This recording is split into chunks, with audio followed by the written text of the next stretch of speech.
Hi guys, I'm Kalila Reynolds and we're back with another episode of Money Moves brought to you in partnership with Exim Bank's Business Advisory Service. Today we're talking about leadership, how to be a better, more effective leader. And I'm joined by Kathy Goodall. She's a leadership and mentorship coach. She gives training and talks in this area. Hi Kathy. Hi Kalila, thanks for having me. Well, let's get straight into it. You talk about this all the time. You give tips, you give speeches, training as well on being an effective leader. What are the keys to being a good leader?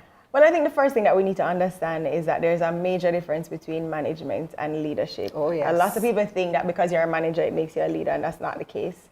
So I think 3 quick tips that we could talk about today, or 3 good qualities of a leader, are 1, knowing yourself.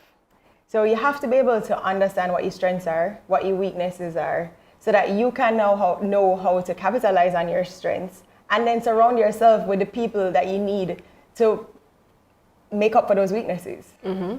The second thing I would say is that you need to be open to changing yourself as a leader. So once we identify what the things are that you need to work on as your weaknesses, you need to be open to making the adjustments, and you need to be open to criticism. Mm-hmm. I think a lot of us tend to get defensive when people criticize us, but if you're in a position of leadership, you want to be able to navigate through those comments and really do some introspection and figure out, is there some truth to the criticism? What can I learn from it? And what do I need to adjust to be better? Mm-hmm. And the third tip I would say is that we need to be able to listen, because the best leaders are good listeners. 1, it helps us to learn. It helps us to understand what's happening around us. It helps us, most of the people that report to us know what's happening on the ground.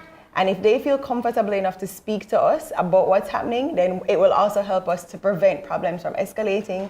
They'll feel comfortable to come and speak to us about any issues that they're having before it becomes a real problem.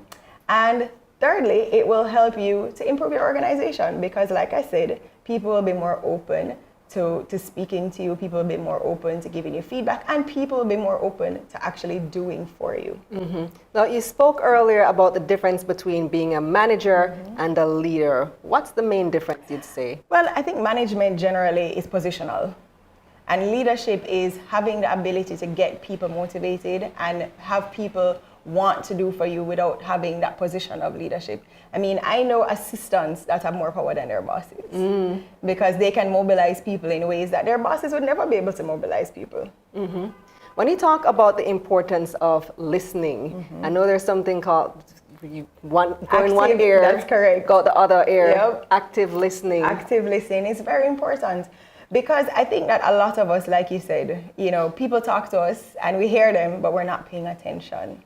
And when people realize that we are paying attention, that we are listening, and then they see you actually take action based on feedback that they've given you, it makes a world of a difference.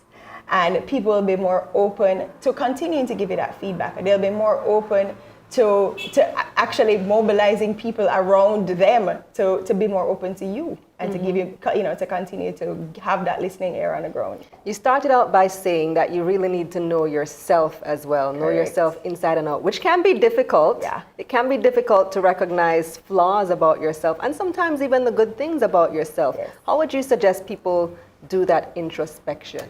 Well, 1, I think it's easy to ask people around you. My girlfriend, Naomi Garrick, she will tell you to find 10 people and ask them for feedback about who you are. What are 10 things that come to their mind when they think of you?